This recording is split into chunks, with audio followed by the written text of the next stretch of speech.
Welcome to Tale Tracks, where reality meets the extraordinary. Join us as we delve into captivating real-life stories that inspire, resonate, and leave you in awe. Near a small village, nestled in the forest wilderness, stood a solitary house, once inhabited by a grandmother renowned throughout the region for her potions and herbal concoctions. Locals dubbed her the White Witch because she harmed no one and cured many ailments, yet she quietly passed away in due time. For a long while, the old cottage lay vacant until one day, a hunter named Henry, returning from his hunt, noticed wisps of smoke rising from the chimney. He also observed that someone had cleared the thick grass and nettles surrounding the abandoned structure. Villagers speculated for some time about who dared to move into the house near the swamp, a place that grandmothers warned harbored something sinister. Thus, no one ever dared to pick cranberries or cloudberries in the bog or nearby, despite their bountiful yield. One day, a woman arrived at the village shop with a small child. The locals recognized her as the granddaughter of the old witch, who occasionally visited her grandmother, though she was unmarried at the time. Living in rural areas is challenging, and residing in an old cabin, isolated from others, even more so. Yet, evidently, the woman had her personal reasons for seeking seclusion in such a peculiar and mysterious place. Since then, she was seen at the store almost every week, as one cannot sustain oneself on mushrooms and berries alone, and a child needs soup and porridge daily. Anna had always been a typical city dweller. She graduated from an economics institute and became an accountant, yet struggled to find employment for some time due to the demand for experienced workers, which were scarce. The owner of a rapidly growing firm took pity on her and hired her as an assistant to the chief accountant to help her get up to speed with the business. Soon, she met her future husband, a fairly successful entrepreneur, and a year later, they had a grand wedding. Initially, the newlyweds' relationship seemed ordinary. However, when Anna went on maternity leave as prescribed, her boss deeply regretted her absence. Now he won't see an experienced employee for a long time, but the expectant mother promised to occasionally come and assist with balancing the books. Their relationship with the director was very good, almost friendly. The elderly man treated the woman almost like a daughter. She gave birth to twins, to the great joy of her husband John. But then fate tested their marriage. One of the twins fell ill and died from an unknown illness. Neither money nor expensive imported medications helped. Doctors shrugged, claiming that medical science couldn't provide a cure. Anna suffered greatly from her son's death and became even more frail. Already slender, she turned into a shadow, barely sleeping at night and constantly crying, reminiscing about her son. That's when their marriage started to crumble. John drowned his sorrow in bitterness, then went on a spree with women of easy virtue, practically disappearing from home for 2 weeks.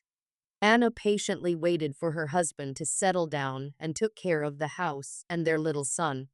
While her spouse drank and neglected his work, his numerous competitors took action, and the successful business went downhill. The tax authorities were already sending representatives to seize assets, but they refrained from doing so without the owner present, and they couldn't evict a woman with a breastfeeding child onto the street. John returned unexpectedly, but with enormous grievances against his wife. He accused her of losing control over the profitable business, dismissing his own drinking and visits to saunas with women for hire as inconsequential, arguing that every man deserves some relaxation. Then he contemplated taking the child from his mother, stripping her of her maternal rights, to become a single father and placate the tax inspectors. He needed time to try to salvage the collapsing business. So, Anna fled from the tyrant into the wilderness, managing to take a small sum from the reserves to survive with her little son. None of her husband's relatives knew about this abandoned cabin. The treacherous spouse could only stumble upon the fugitive by chance, and the villagers would never divulge anything to strangers because they remembered kindness, and it was not customary in the region to spread rumors about neighbors. Several years passed. Harry grew up. Life amidst the pristine nature benefited him, and the genes of his great-grandmother manifested themselves. The boy wasn't afraid of the forest or wild animals, and they never bothered him. In the summer, he often wandered in the woods but avoided the swamp. His mother warned that it was a very dangerous place, where one misstep could suck you into the abyss. Once, while they were gathering firewood for winter, they found a young birch with upturned roots right at the edge of the swamp, and his mother struggled to sink the tree trunk into the ooze, creating a sucking sound. The bubbles burst, and the 5-meter trunk disappeared in a matter of moments into the murky water, as if it had never been there. Harry often dreamed about this moment afterward, waking up drenched in sweat from fear, so he was wary of going near the swamp. One day, during a walk, the boy discovered a little wolf cub trapped in a deep and narrow pit. The cub couldn't get out on its own, and its mother apparently hadn't found it missing yet. Harry lay at the edge and struggled to pull the animal by its skin out of the trap. The puppy was soaked and trembling like an aspen leaf in the cold wind, so the boy hid it under his warm jacket to warm it up. At that moment, the anxious mother emerged from the bushes. A meeting with a she-wolf could have ended badly for the boy, but apparently his guardian angel was always vigilant. The wolf cub warmed up a bit, and with joyful yelps broke free from the hands of its rescuer. Approaching its mother, it whimpered, as if pleading not to harm the boy, as he had saved it. A miracle occurred. The she-wolf didn't harm the child, and departed with her cub. Since then, Harry and Volcho, as the boy named him, often met on the clearing near the forest to play. The she-wolf appeared nearby several times, but she didn't come close, only observing from a distance. Local hunter Henry often visited Anna during harsh winters, bringing rabbit carcasses, or, once, he shot a young boar and shared the wild boar meat, as the recluse also helped him, saving the elderly man from numerous ailments. The thing was, unique recipes from the grandmother remained, which even specified where to gather herbs and roots. Anna prepared infusions and supplied them to the villagers. If someone fell ill, they begged Henry to fetch medicine from the recluse. Thus, Anna had fresh eggs and dairy products. The money she had taken from her unfaithful husband's stash didn't last long, so she survived as best she could. The woman only interacted with the old hunter and the village shopkeeper, with whom she exchanged various infusions for grains and flour. The shopkeeper had long been accustomed to baking bread in the old oven and using wild bee honey instead of sugar. The old healer's notes contained instructions on where to gather it. When Harry turned 6, in the midst of the early morning, Henry knocked on her door and informed her that a man from the city wished to meet her. "Don't be too angry with me for bringing a stranger to you, but he begged me to, saying he has a very urgent matter with you." After his words, a man dressed in a formal suit and a pristine white shirt with a very expensive tie entered the cabin, holding a diplomat in his hand. "Good day. My name is Valerie. I'm a notary, and I must deliver an official letter to you, which you will read later, and preferably without any outsiders present. I'll convey it verbally for now. You are required to come to my office in the city by the specified deadline in the message for the reading of a will." The peculiar visitor didn't explain further, and asked Henry to escort him to the station to catch the train, because he didn't dare risk driving into such wilderness. When the visitors departed, Anna sat at the table to gather her thoughts. Who could have left her a will, considering she never had any wealthy relatives?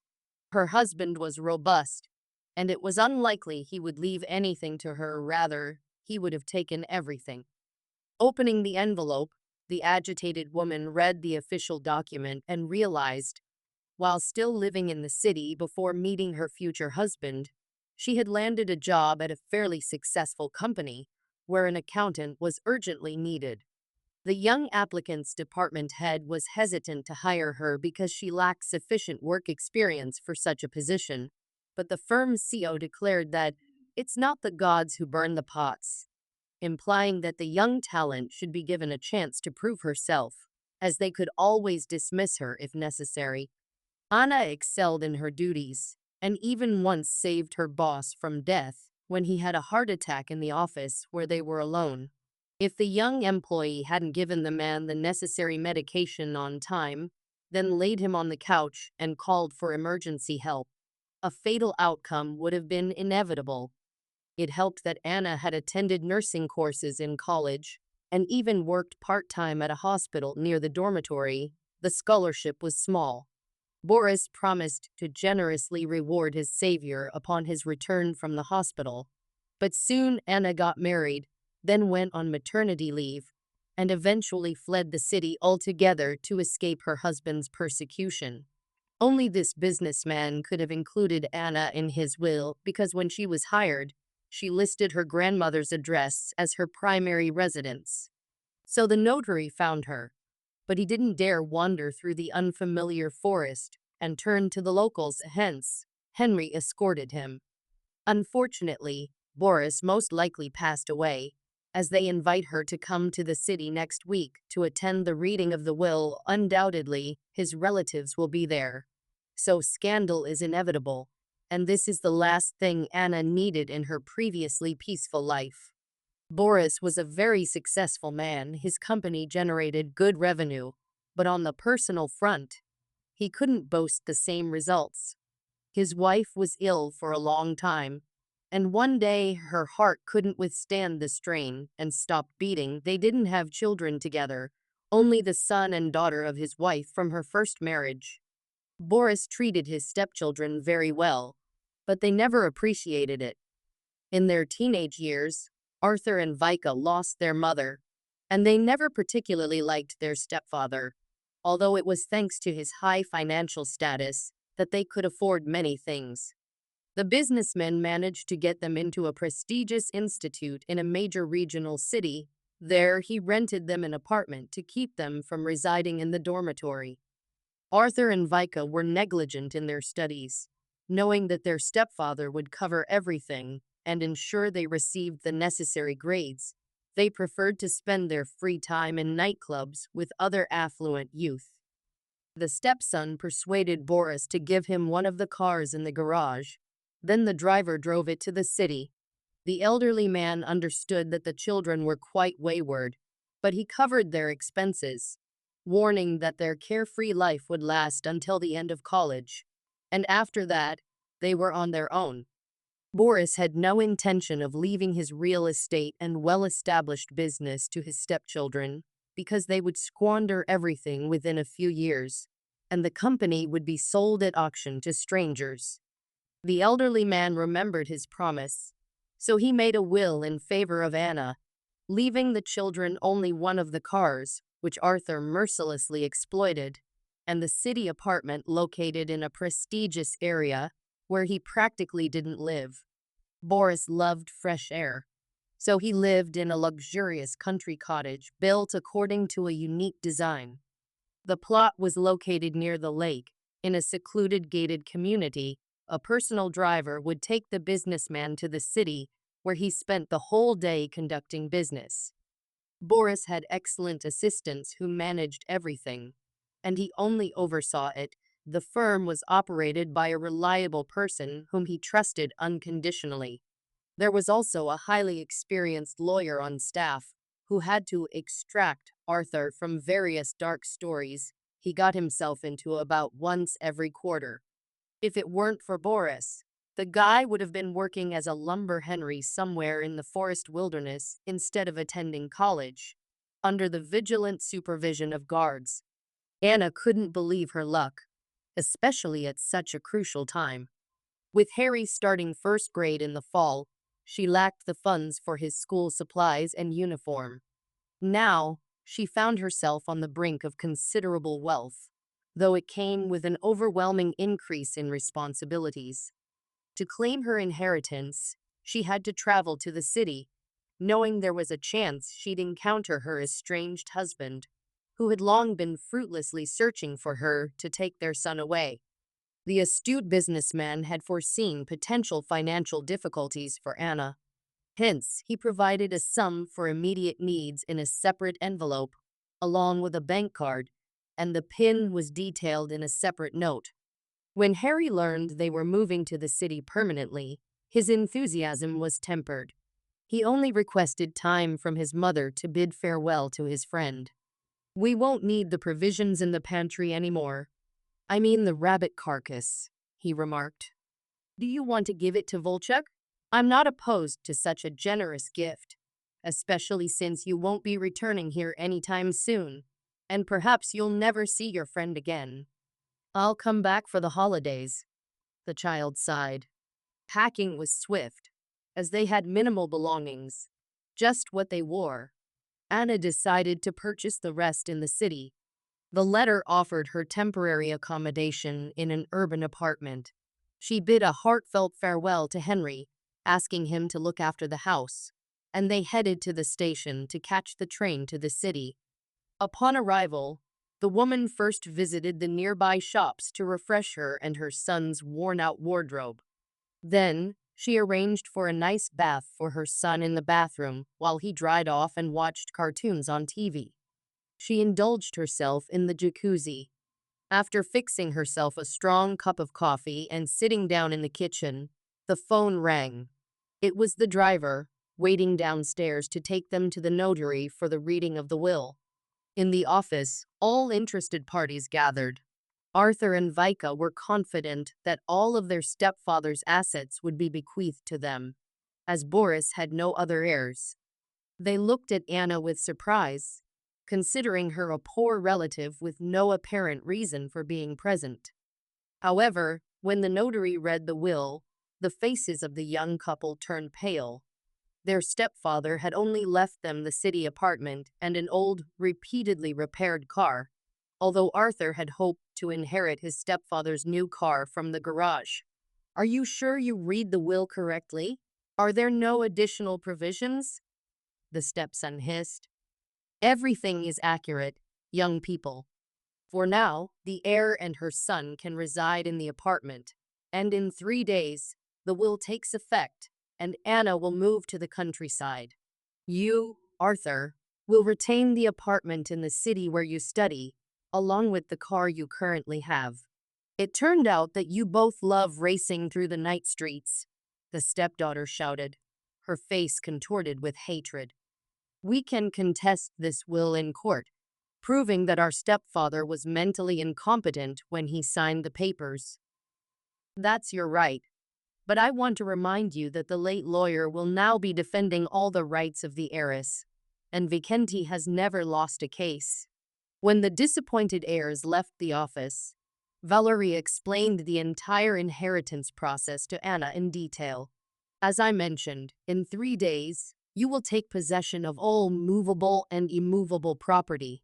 I will accompany you to the firm's office and introduce you to the staff as the new owner. I don't understand anything about this business, although I worked as an accountant at the firm, but I don't know all the nuances," she confessed. "You will have reliable assistance. Boris took care of that in advance. And all contentious issues will be handled by lawyer Vicenti. You are already acquainted with your personal driver, Vladimir. He is entirely at your disposal." For Anna and Vitaly, these were magical days. In the morning, they went shopping and bought everything a first grader needed, from a trendy backpack to school uniforms and comfortable shoes. The joy on her son's face was boundless. Following Vladimir's advice, Anna selected a strict business suit and shoes to present herself to her employees in office attire. They always judge by appearance, but later, they'll form an impression of your business acumen. However, there's no need to worry. After lunch, I'll bring your assistants, and they'll do their best to get you up to speed. I'm very anxious, thank you. The meeting with the assistants was highly productive. They were mostly young people who formed a solid backbone of the management team.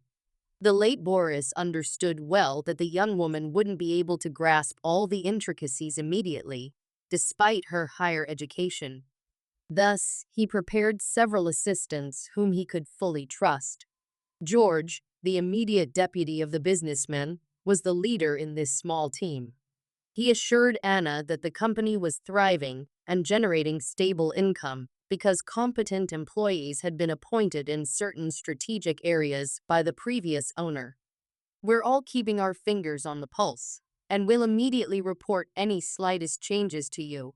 While you're getting up to speed, I'll be at the helm, but the final decisions will still be yours. There's no reason to worry in this city.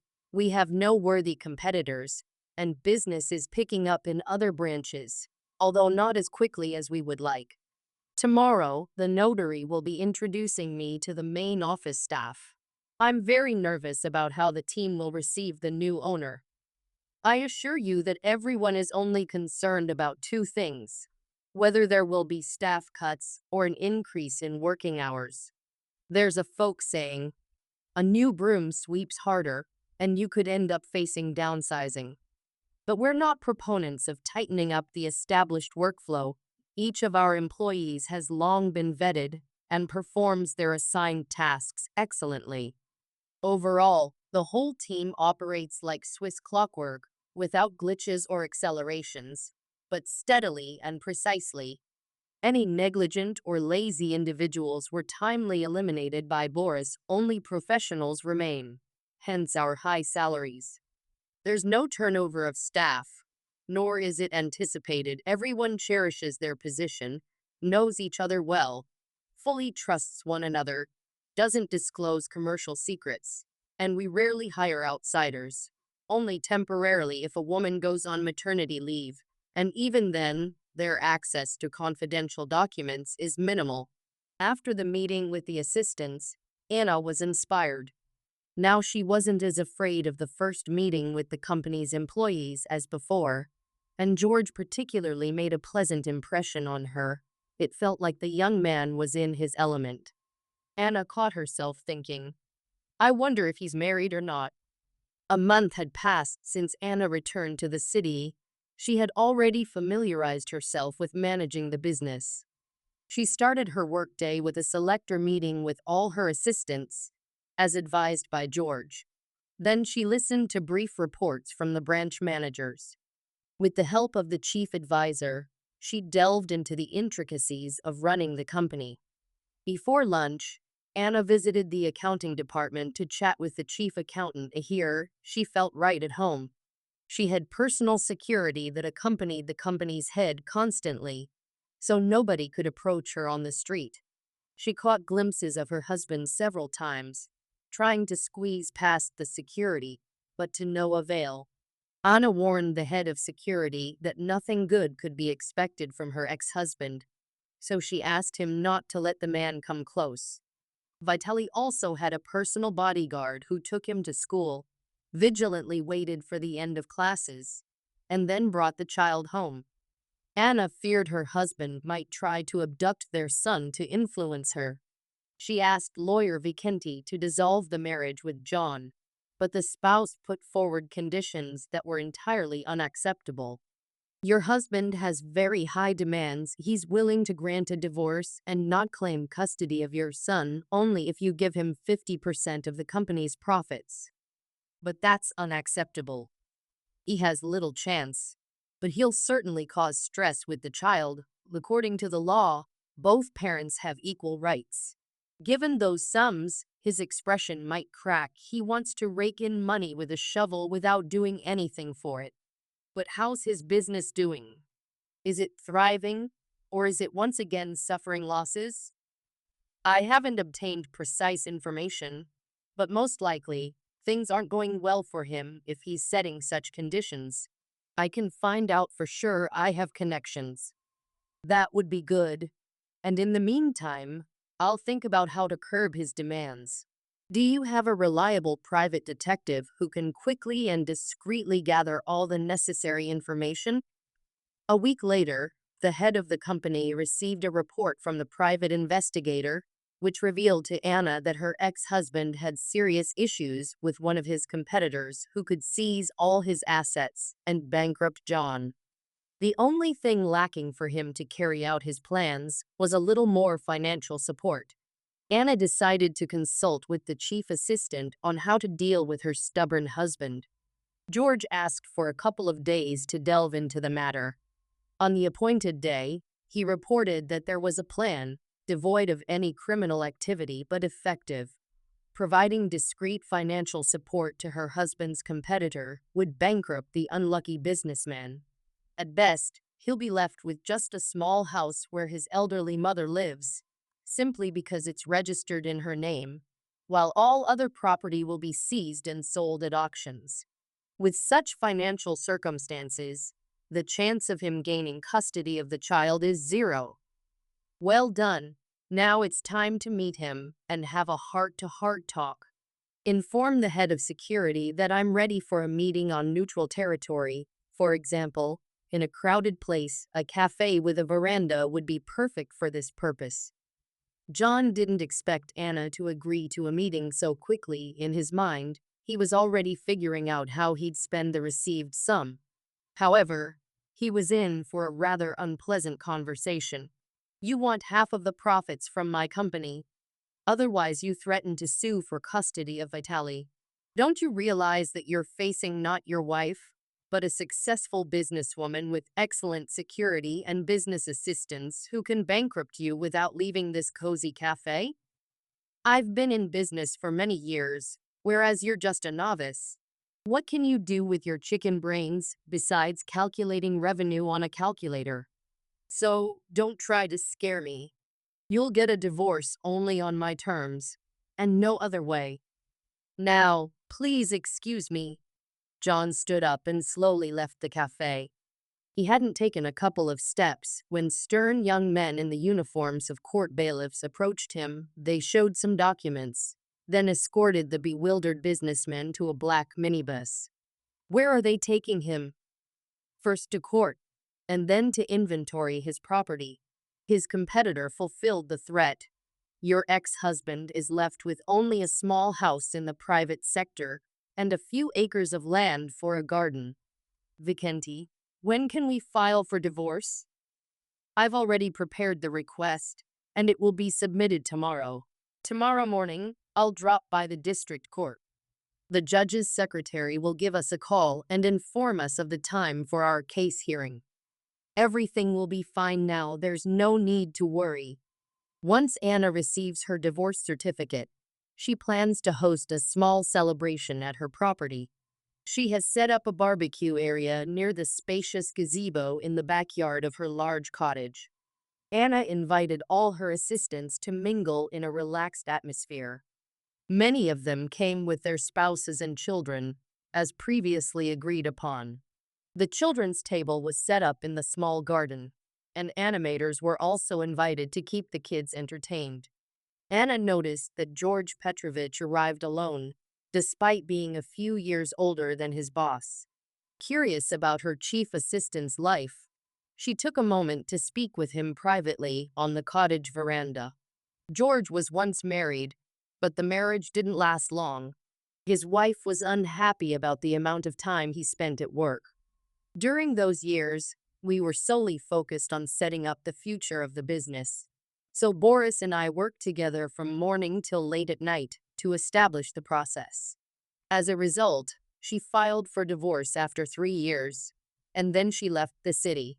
George struggled for a while, but eventually directed all his energy into work. And how long ago was this? It's been about 5 or 6 years now. I'm not entirely sure. I should check. That's not necessary. It's not so important. Thank you for the information. I hope no one will learn about our conversation. I've already forgotten what we were talking about, Anna.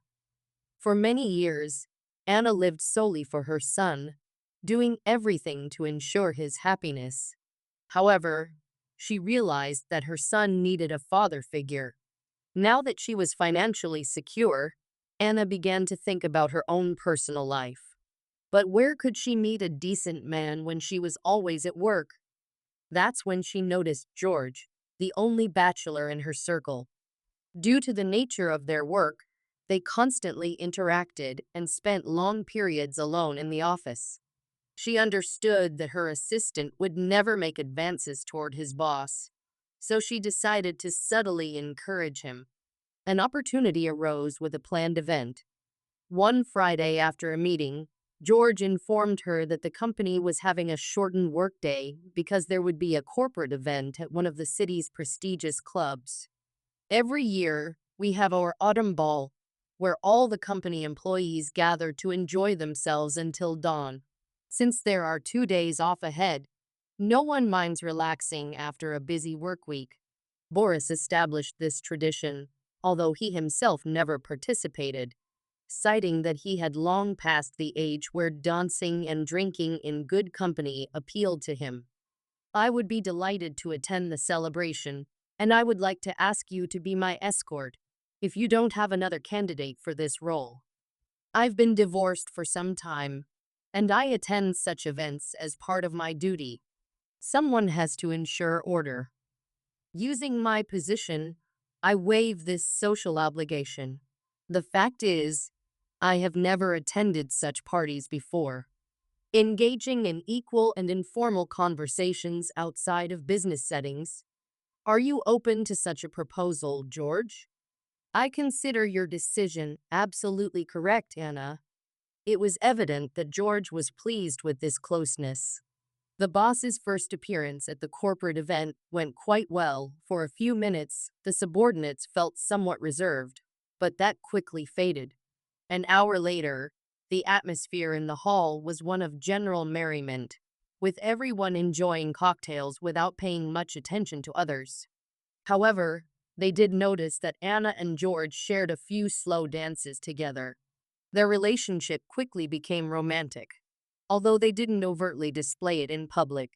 Still, an observant person could notice a special sparkle in the stern boss's eyes when she looked at her top assistant. One day, Anna invited George to her office to seek advice. I've been hiding from my husband's pursuers in the wilderness for a long time, and would like to express my gratitude to the residents of the small village for their help and for not revealing my whereabouts to my husband's search parties. But how can I do this, Henry, who often shared his hunting trophies with me and acted as a liaison between me and the villagers? I'll gift him a fine gun, although I don't understand much about firearms myself. That's not a problem. I have a classmate who owns a gun shop, so he can make a worthy selection. As for the entire village, we need to assess the situation on the ground. I lived there and know what's needed. First and foremost, we need to build a medical center and a new store, as the collective farm is on the brink of collapse. Since we have a charitable foundation, we'll allocate funds for this. I have a friend who is in the construction business. If we can interest him, he'll build everything necessary in no time. 3 years later, in the remote forgotten village, a small hospital and store were built, much to the delight of all residents.